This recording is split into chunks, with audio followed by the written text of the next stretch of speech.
This is the Behavior Change Project Replication presented by Melanie Hamblin, Angie Horn, myself, Joshua Kraus, Ashley Miller, and Kathy Schwer. Our original study, titled The Effects of White Noise on Off-Task Behavior and Academic Responding for Children with ADHD, was conducted by Andrew Cook, Sharon Bradley Johnson, and C. Merle Johnson to evaluate the overall effectiveness that white noise has on reducing off-task behavior in ADHD students. The study that we replicated included 3 participants, all males between the ages of 8 and 9, and all with an ADHD diagnosis. The setting for the original study was in the participants' classroom, and they were observed as they worked on assigned worksheets. There were 2 dependent variables measured, the first being the total number of occurrences of off-task behavior, and the second being the percent of items correct on a worksheet. There were 2 different interventions measured. We followed an ABC-AC design, which included A phase being baseline, in which there were no interventions used. B phase were conducted using noise-canceling headphones only. And then C phase, which was conducted twice as well as was baseline, included noise-canceling headphones plus white noise. The results of the study showed that for all participants, off-task behavior was reduced during headphones only and headphones plus white noise intervention phases. That being said, the percentage of items correct was not clearly affected by either intervention for all participants involved. Our literature review consisted primarily of researching white noise. So what is white noise? White noise is sound that is produced when noise of different frequency but shared intensity is produced. White noise is considered aperiodic sound. What this means is that it does not follow a pattern, as does periodic sound. White noise can be used to mask other noises. 77 decibels was found to be the optimal level to reduce reaction time while completing arithmetic or math worksheets. The most therapeutic decibel level ranges were from 65 decibels to 85 decibels. Anything over 120 decibels could lead to tinnitus or the ringing in the ears and possibly temporary or permanent hearing loss. So what are the benefits of white noise? Possible benefits include it could reduce crying in infants and young children. It could mask tinnitus, which is the ringing in the ears if you are already experiencing that. It can help hospital patients improve sleep, and it can reduce the time that infants and toddlers are awake before falling asleep. So this is not included in the slides, but some possible types of white noise include, especially for young children, womb sounds, or sounds of a mother's heartbeat, or as children get older, it could include ocean waves or a gentle rain outside or thunderstorm. Here is a synopsis of some recent studies about white noise.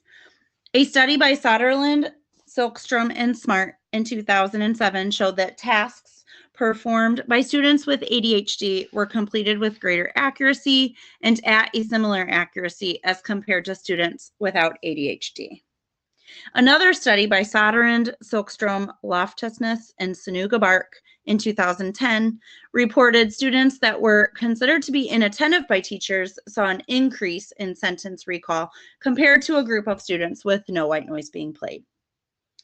The study that we replicated by Cook, Bradley Johnson, and Johnson in 2013 suggested that white noise decreases off-task behavior because it helps to cancel out distracting noises that would lead to off-task behavior, such as the talking of other students. So what are the effects of white noise on the brain? Noise affects all parts of the nervous system. According to Soderlund et al. In 2010, a study that was previously mentioned in previous slides, white noise allows for an increase in attention, memory, and performance because of the phenomenon of stochastic resonance. So what is stochastic resonance?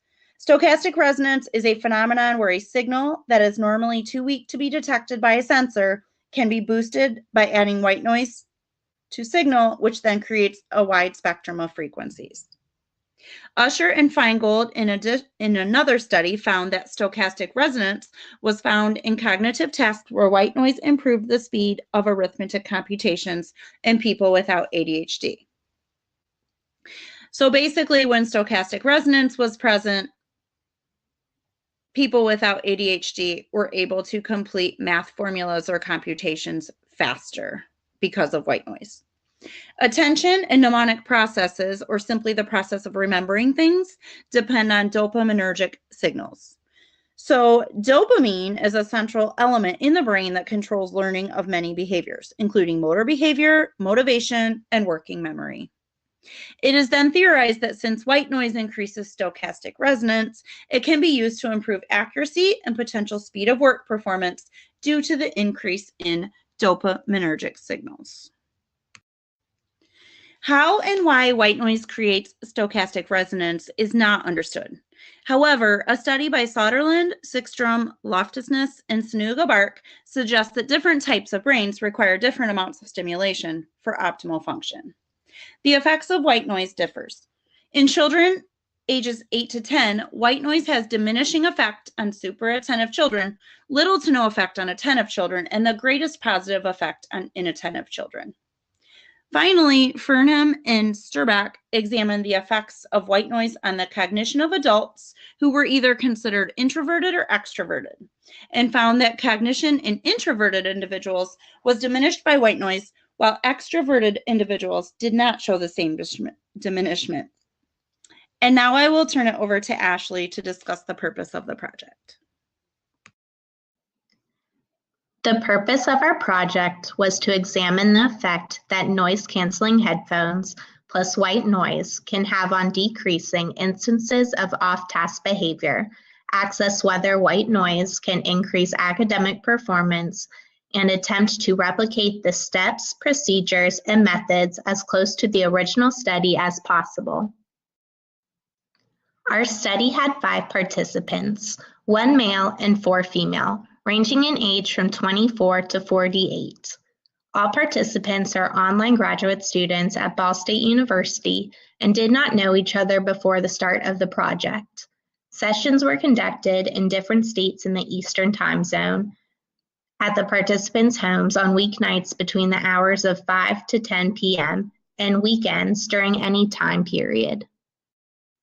Materials needed for the study included a computer with high-speed internet access, a webcam, Google Drive folder, printer, high school level worksheets, phone app that generated white noise, cell phone, phone app to measure sound decimal levels, timer, data collection sheet, writing utensils, and noise-canceling headphones. Off-task behavior was defined as behavior that prevents the consistency of work product.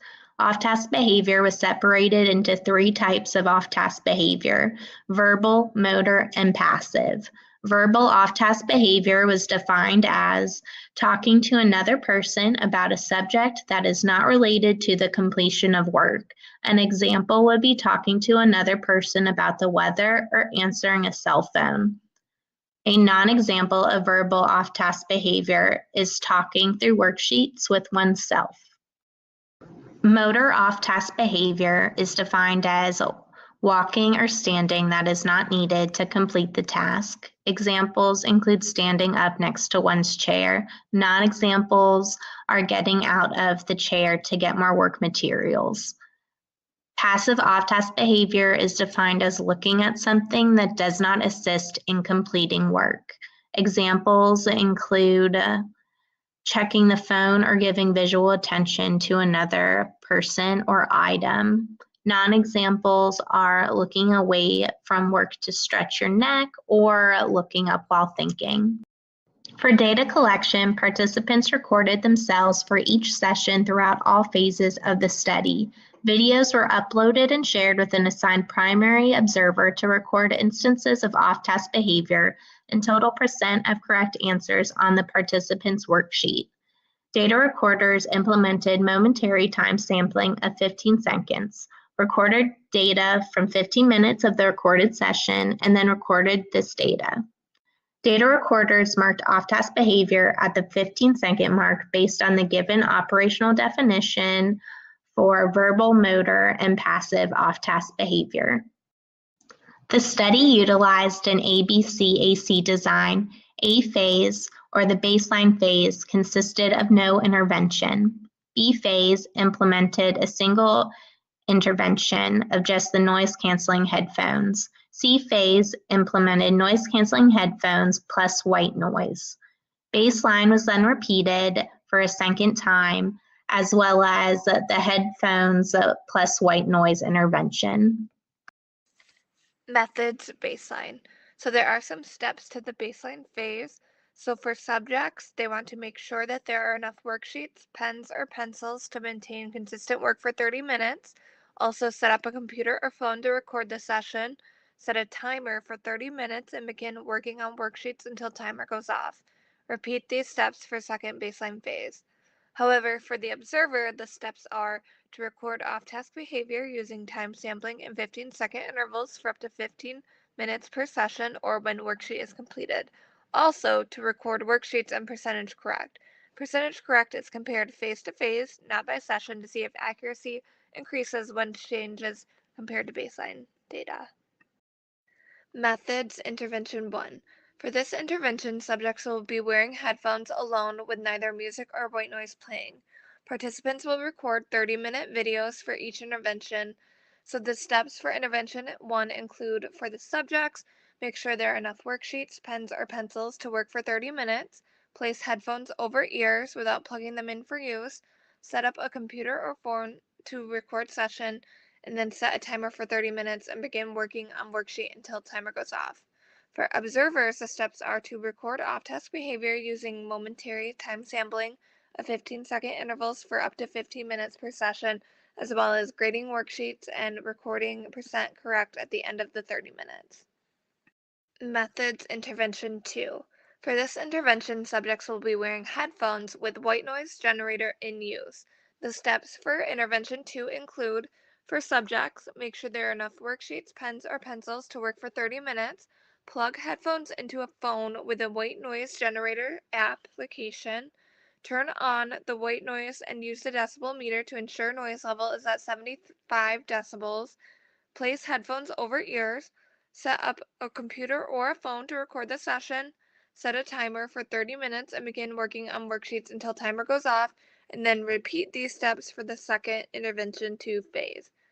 For observers, their goal is to record off-task behaviors using momentary time sampling of 15-second intervals for up to 15 minutes per session, and to also grade worksheets and record percentage correct. Methods IOA. IOA data was collected for off-task behavior during 20% of sessions.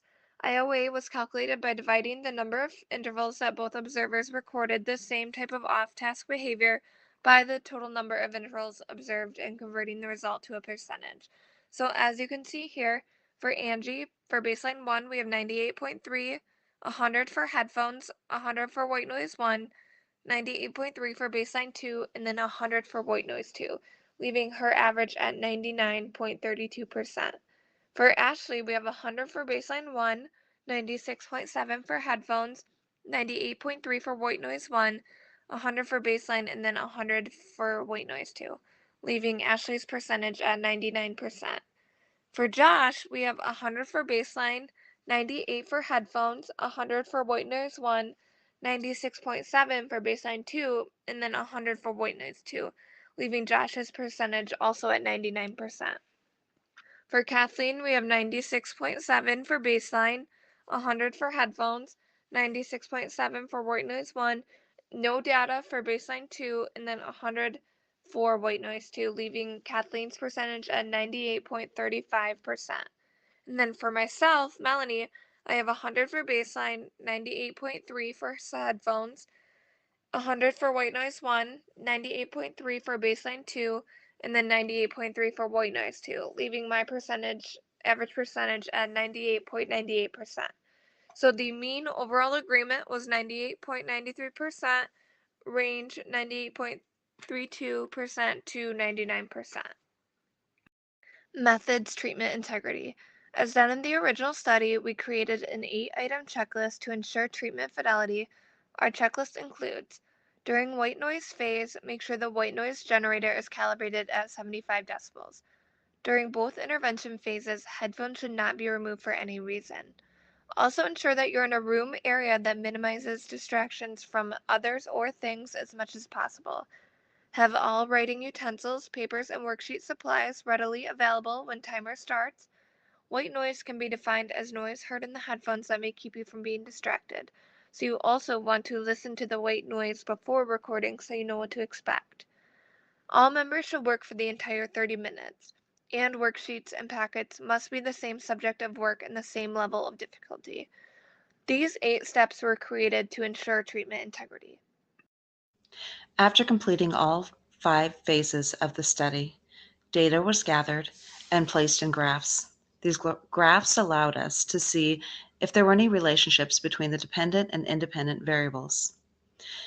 In looking at the graphs, it was much easier than looking at numbers to see if we had any relationships between either the off-task behavior and the items correct, or the phases and the items correct, or phases and baseline behavior. What we found was that there was an inverse relationship between items correct and off-task behaviors that was seen again and again in many of the graphs. You can see this in the 4th phase, baseline. As the off-task behavior increases, the items correct decreases. With Angie, her off-task behavior stays pretty low.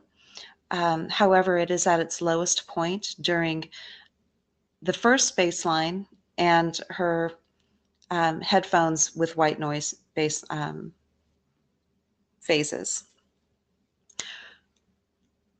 Her highest level of items correct is seen during headphones and white noise, but she mostly stays in her range between 80 and 100%.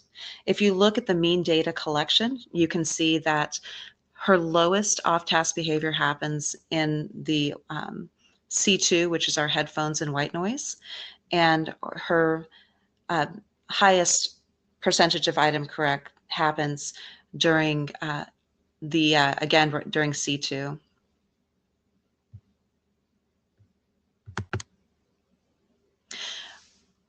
Ashley had a little more variation in her items correct.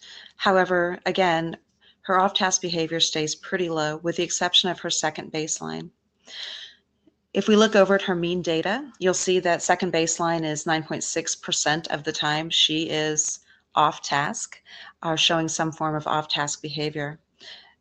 With this higher off-task behavior, again, we see this inverse relationship, and her items correct are only at 77.5% for her overall average. With the phase that seemed to have the best results, again, we're looking at the intervention of headphones and white noise, C1 and C2, have a 3.3% of the time she's off task, and both of them also show the highest correct items. Josh's slide shows a lot of variation with a few outliers throwing off his data and decreasing his items correct quite a bit. Without those outliers, he may have had a stable items correct that stayed about the same around 80%, 70 to 80%. However, those outliers really did bring down his averages on items correct. And so you see averages of 68%, 71, 82, and 70. His lowest average was actually, surprisingly, compared to everybody else, found in the headphones and white noise in the second phase. This seems pretty stable. We don't have a lot of outliers that drop down 40 or 50 points, but rather they seem to stay right between 60 and 70%. His behavior throughout stays pretty close up to zero. with his highest being 8.25 during the first baseline, and all others below 5% for off-task behavior. Kathleen's data shows a really good inverse relationship if you look at headphones only phase. As the off-task behavior increases, the items correct decrease. Again, you see that very clear during second baseline. Off-task behavior increases, the items correct decreases. We also see in both of the headphones and white noise phases that with a low off-task behavior percentage, there is a higher percentage of items correct. Kathleen had her highest off-task behavior at A2, which is our baseline 2, and the lowest at 0.8 during the headphones and white noise phase, which is our last phase of that.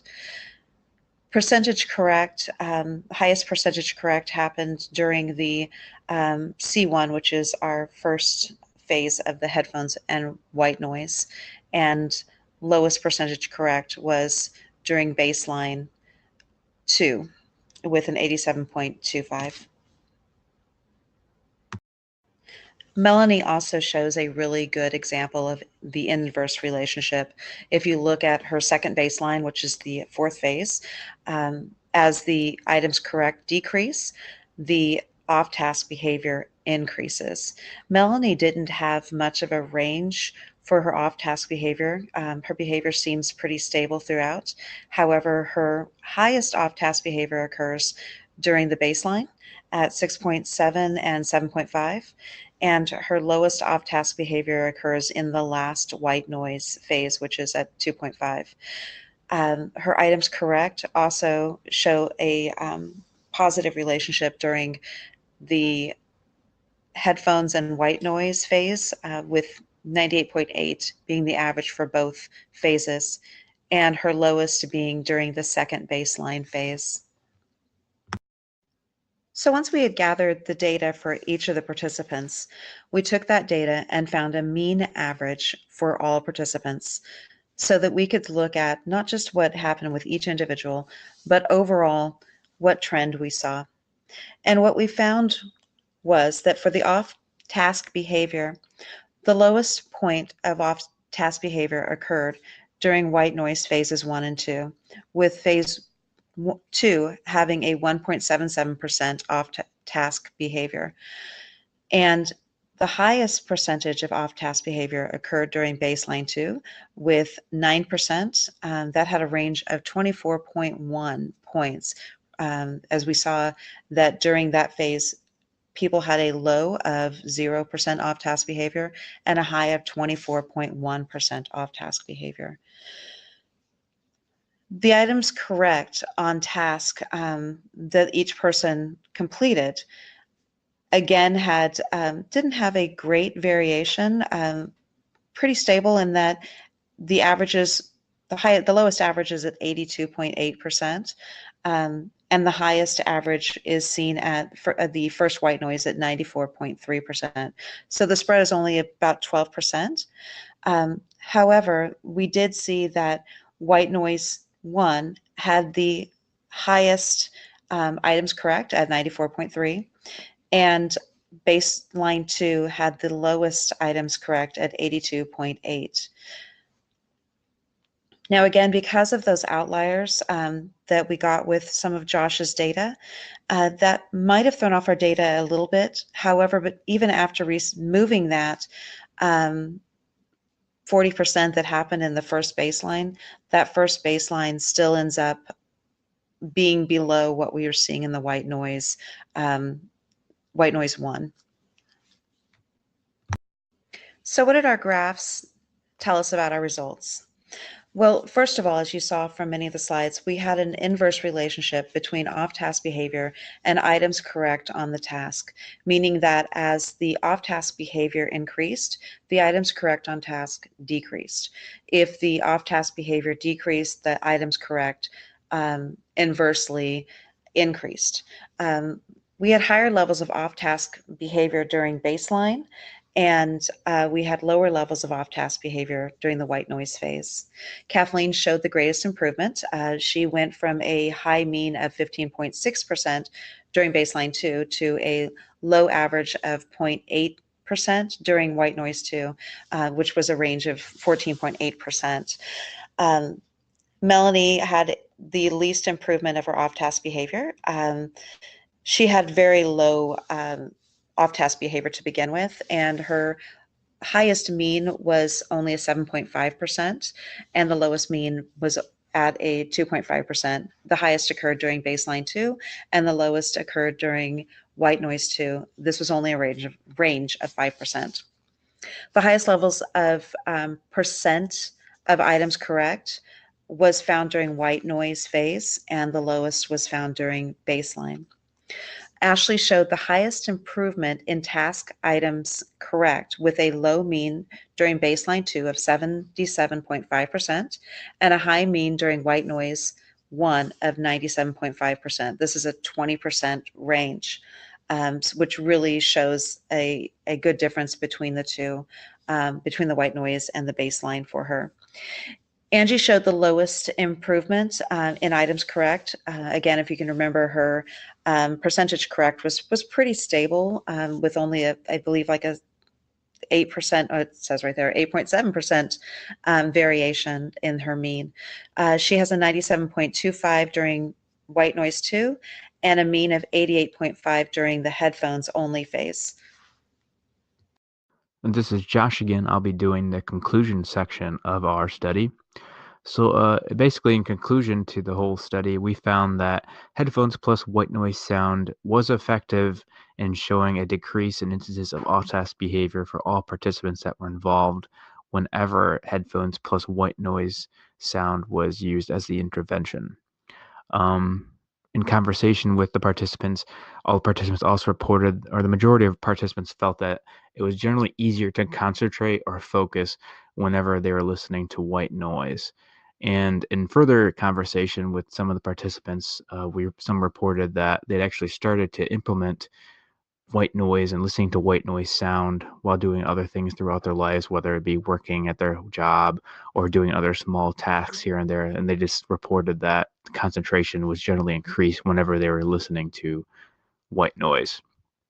Our study actually, so the current study, our study actually results were very similar to those found in the original study by Cook et al.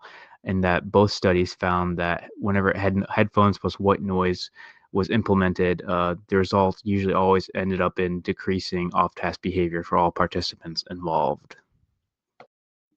For other conclusions for the study, the current study showed that headphones plus white noise also increased task accuracy percentages when compared to baseline phases or when no intervention was implemented.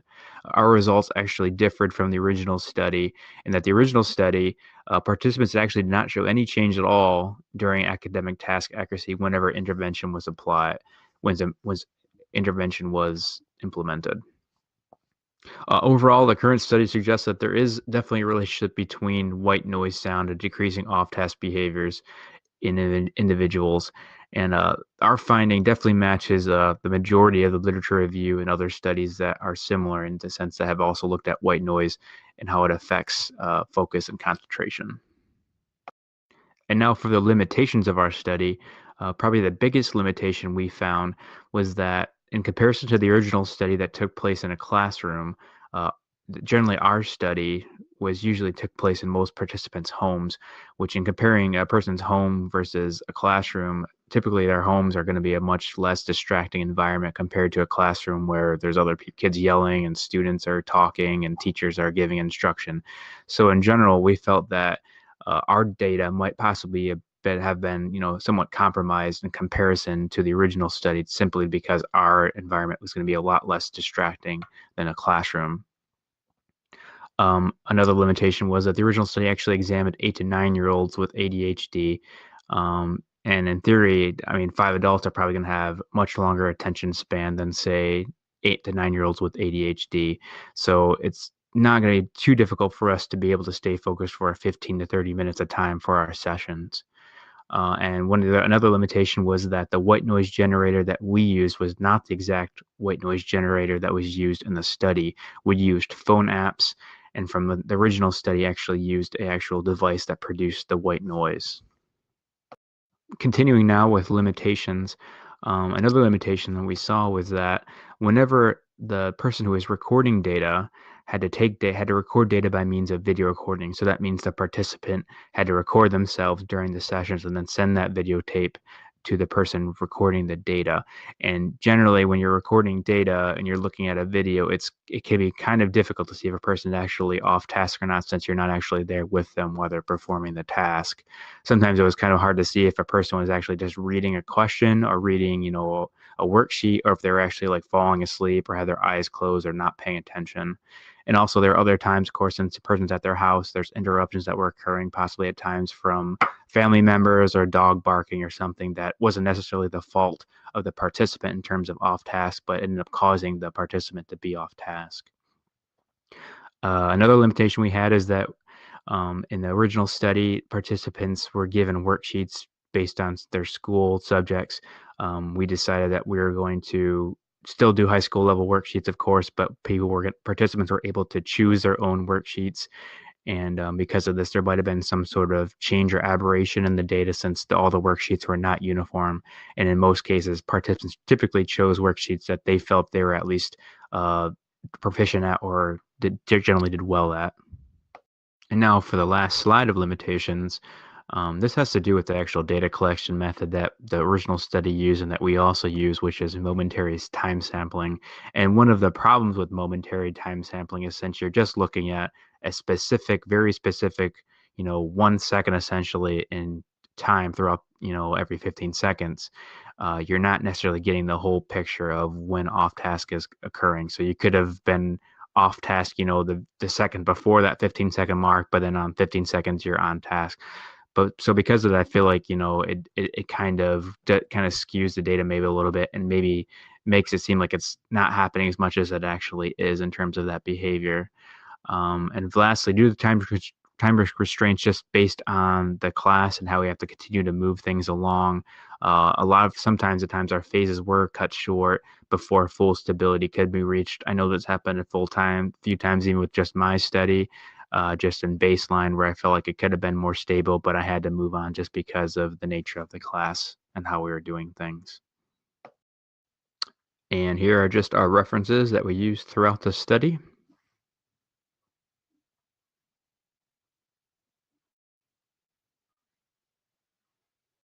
Just more references here continued.